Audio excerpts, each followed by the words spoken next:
Siyod kaayo ni no. Napaka-emergency po ang pagpapaabot ng ating kaibigan ngayon. Narito ang ating kaibigan na si Dwinding Linyo. Siya po talaga ang nakapag-tuklas dito guys. Sa lahat po ng makapanood sa atin, awareness lang po ito ha. Hindi po ito pang takot, kundi ito po ay babala na para ay makapaghanda po ang lahat ng mga tao. Huwag po nating hintayin na ito ay doon na tayo maghanda kung bumigay na yung the big one. Sa lahat po ng mga nakitaan ng ating kaibigan no, ngayon po mapapanood po ninyo ang ating mapaabot po ng ating kaibigan. Salamat po kaibigan ninyo, salamat po, grabe. Ito po pa talaga ang nakikita talaga ninyo ngayon. Nag-report agad si kaibigan guys, dahil po sa nakita po nila doon sa kanilang kaharian ngayon na yung mga lugar na masasabi po ng ating kaibigan ngayon, kailangan talaga na mag-ingat kayo. Hindi po ito pang hadlok, kundi ang nais lang namin ay makapagbigay ng guide sa inyo para ay hindi po tayo mapapahamak.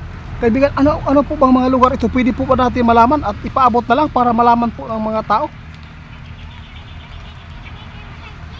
Nako, isa na po dito ang Negros. Kahit po pinapaabot na yan no, ang Negros sa Pibolox, kasi doon daw talaga tatama. Pero kaibigan natin mismo ang nagpahayag ngayon dito guys, kailangan talaga maghanda talaga ang taga Negros at saka Zamboanga, Bicol. Mag-ingat po kayo kaibigan. Diyos ko naman, Tacloban mag-ingat kayo. Hindi po natin alam kung ano man po ang mangyayari dyan baka po, nako kaibigan, nakakatakot naman to mga binabanggit po ninyong mga area. Hindi ko naman po talaga ito mga kabisadong lugar.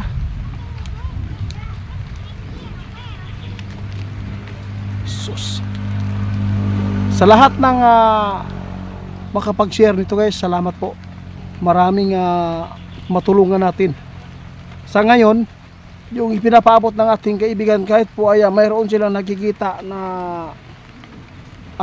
impormasyon dyan na hindi maganda, pwede po yan na maiiwas din ito sa inyo, yung kapahamakan, kung tulungan natin na ipanalangin po ang lugar na ating pinapaabutan ngayon ng mga lugar para po ay hindi po kayo magpanik, kasi marami po nagpapanik din guys.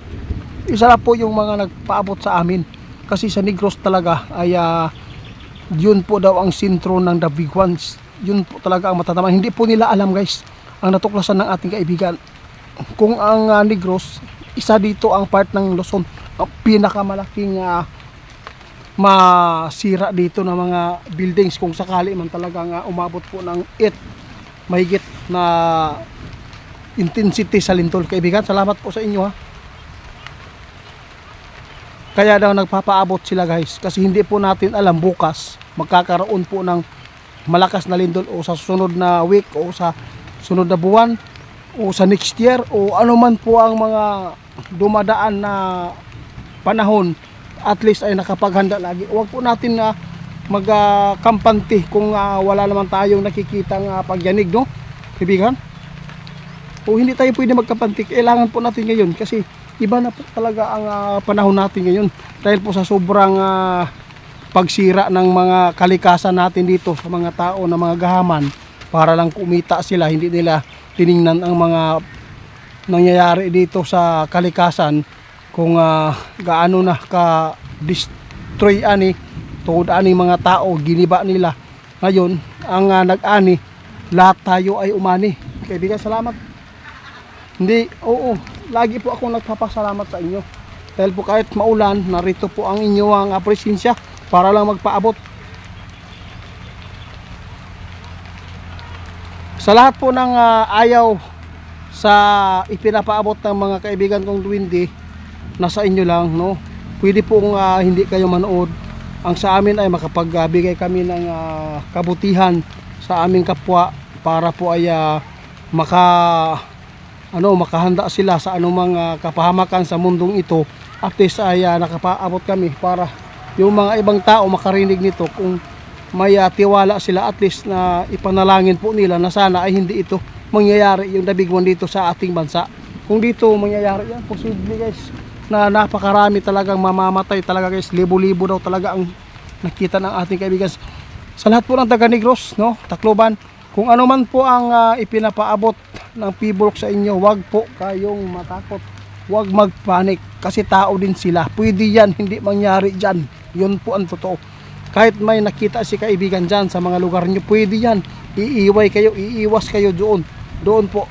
Sus, Diyos ko kaibigan, kahit maulan guys, grabe, napakabuti talaga ng ating kaibigan.